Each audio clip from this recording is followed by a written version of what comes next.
Oh shit! Oh man! Oh shit!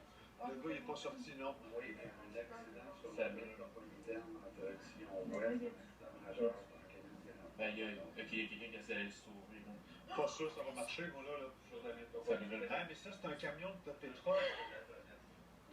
C'est un camion de pétrole.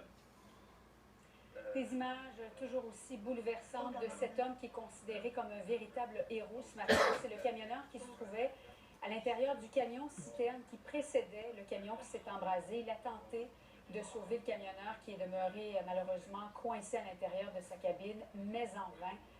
Retrouvons tout de suite Jean Carrière, qui est le patron de cet homme, Carole Bugeaud, que vous voyez sur ces images, qui a tenté de secourir la victime. Bonjour, Monsieur Carrière. Bonjour, ça va bien? Oui, ça va bien. C'est plutôt à moi de vous poser la question et j'ai envie de vous poser la question. En fait, comment va M. Bugeaud ce matin?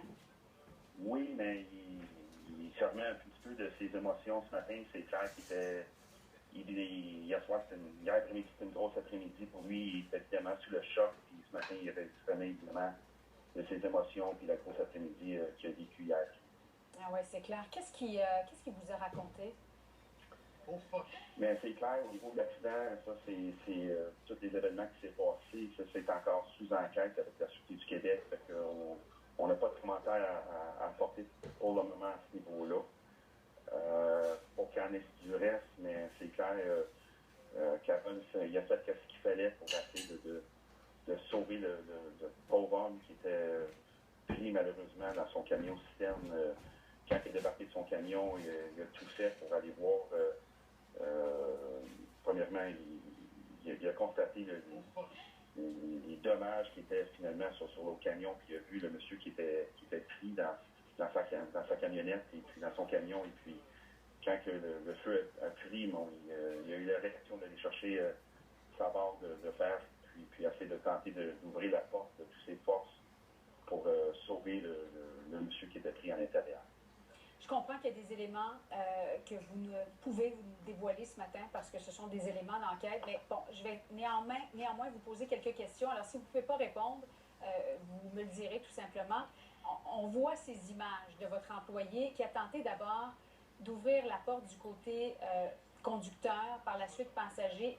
Les poignées étaient trop chaudes, j'imagine, parce qu'il a subi des brûlures aux mains. Non, c'est des blessures, des coupures à la main.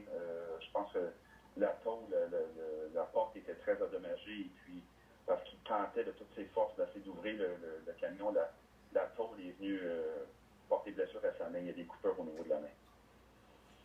Est-ce que vous êtes en mesure de nous dire si le camionneur qui se trouvait à l'intérieur de la cabine était conscient au moment de cet acte terroriste avec lequel votre employé a tenté de le sauver? Selon les commentaires de M. Bugeaud hier soir, le camionneur est encore conscient. Oh. Et qu'est-ce qu'il a tenté de faire avec la barre de métal? Est-ce qu'il a tenté, par exemple, de fracasser une des fenêtres?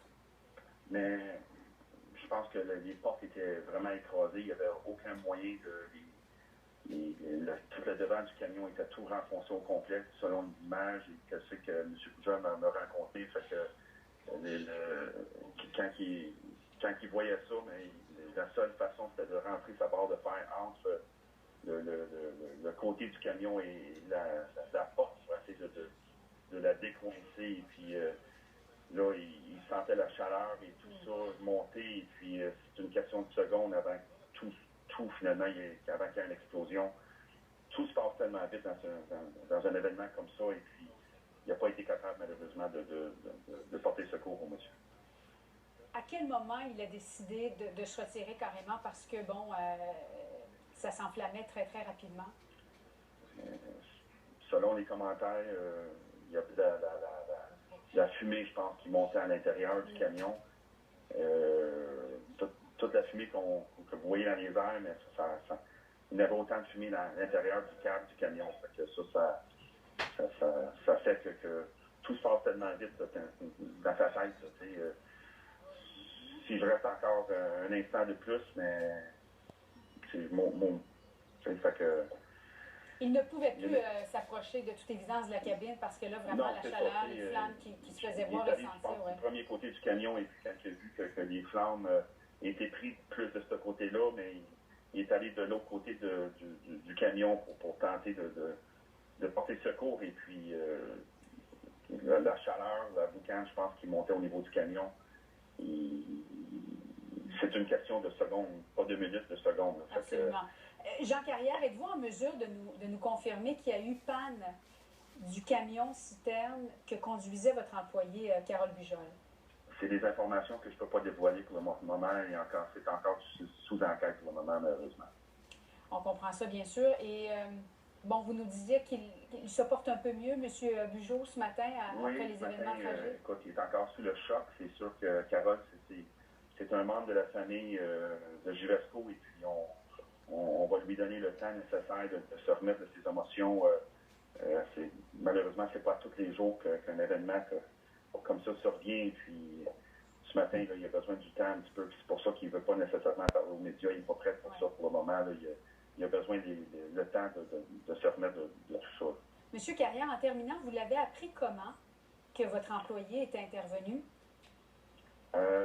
C'est mon contremaître, finalement, qui est venu me voir. Moi, je suis au bureau à ce moment-là. Et puis, Carole, il a eu l'instinct la première chose qu'il a faite, c'est d'appeler mon contremaître. Et mon contremaître est venu rapidement dans mon bureau pour m'expliquer un peu tout ce qui se passait. Et par la fenêtre de mon bureau, je voyais la fumée monter. Nos bureaux sont à Laval, fait que je voyais la fumée monter de la distance. Et puis, immédiatement, j'ai appelé M. Bugeaud sur son cellulaire et de là, Et qu'est-ce que ça vous a fait, dernière question, de voir votre employé, en voyant ces images saisissantes, tenter de sauver le camionneur?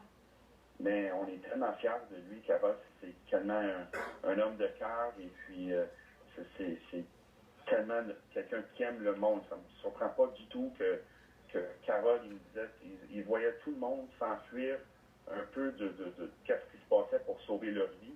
Ouais. Mais il dit, moi, j'ai eu l'instinct vraiment d'aller sauver le monsieur. Puis ça, c'est la Carole que je connais. Lui, il va porter secours à n'importe qui. C'est quelqu'un de très brave et on est très fiers de Carole ce matin pour tout ce qu'il a fait de faire. Et puis, nos émotions et nos pensées sont ce matin avec la famille du pauvre monsieur, malheureusement, qui a décédé hier dans ce tragique accident. Absolument. Jean Carrière qui est avec nous, le patron de cet homme qui a tenté de sauver le camionneur. Merci beaucoup d'avoir été des nôtres. Merci, j'apprécie. Pour ça, tous une bonne journée. À vous aussi.